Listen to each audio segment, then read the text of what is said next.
Dans l'épisode de Demain nous appartient du jeudi 14 octobre 2021, Karim, Sami Garbi, et Anna, Maud Baker, profitent de leur retrouvaille.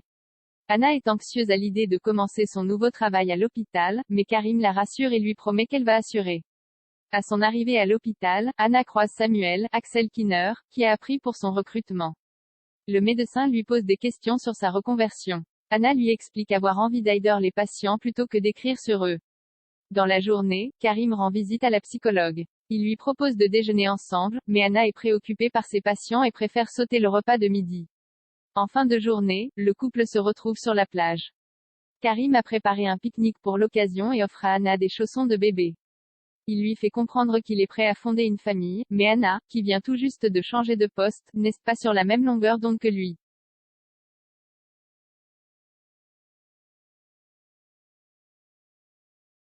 De son côté, Sofia, Emma Smet, travaille son discours de candidate à la présidence du BDE.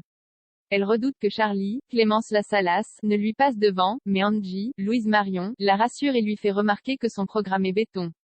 Charlie, elle, se prépare avec l'aide de Nathan, Adrien Gabelet. L'adolescent lui suggère de porter une tenue sexy pour récolter des votes, mais Charlie n'est pas convaincu par cette idée. Plus tard, Sofia séduit de nombreux étudiants en présentant son programme. Le succès de cette dernière irrite Charlie, qui décide de jouer la provocation et finit par se ridiculiser devant toute la classe.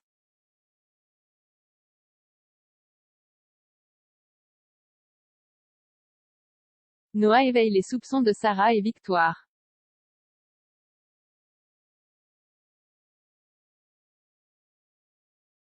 Toujours captive, Roxane, Raphaël Volkov, se fait maquiller et coiffer de force par son ravisseur. En larmes, elle lui demande s'il va l'agresser sexuellement, mais l'homme reste silencieux.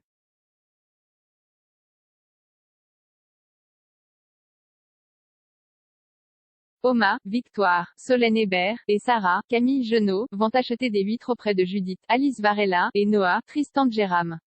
Le jeune homme se comporte parfaitement normalement, mais sa seule présence suffit à mettre Victoire dans tous ses états. Pendant que Noah sert Victoire, Sarah part fouiner dans les bureaux du MAM et se fait surprendre par l'une des employées, qui la met dehors. La jeune flic, déterminée à retrouver Roxane, décide de parler de Noah à Martin, Franck Monsigny. En apprenant que leur hypothèse est basée sur les hallucinations de Victoire, le commandant se montre dubitatif. Georges, Mayel El Ajaoui, fait néanmoins remarquer qu'ils n'ont rien à perdre et propose d'aller rendre visite à Noah pour clarifier la situation. En sortant du commissariat, Victoire remercie Georges pour son soutien. Le policier tente de la convaincre de leur donner une nouvelle chance, mais Victoire lui explique que ses priorités ont changé depuis sa transplantation cardiaque. Elle lui présente ses excuses et quitte les lieux.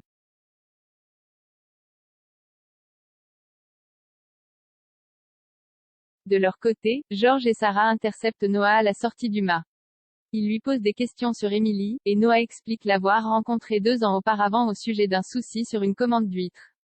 Lorsque Sarah demande à Noah de lui fournir un alibi pour le soir de l'enlèvement de Roxane, Judith monte au créneau et prend la défense de son petit ami. Noah affirme qu'il se trouvait avec Judith au moment de la disparition de la policière, ce que la jeune femme confirme. De retour au commissariat, Martin envisage d'abandonner l'enquête sur Noah, mais Sarah lui fait remarquer que son alibi est fragile et insiste virulemment pour creuser encore. En voyant Sarah s'emporter, Martin décide de l'écarter de l'enquête. Selon lui, Sarah est trop impliquée. En sortant du commissariat, Sarah rejoint Victoire chez Samuel. La jeune flic ne sait plus quoi faire pour retrouver Roxane, mais Victoire est certaine que la réponse est dans ses dessins. Elle en prend quelques-uns dans ses mains, et il est révélé que Lundenter représente le motif apposé sur le sac de Noah.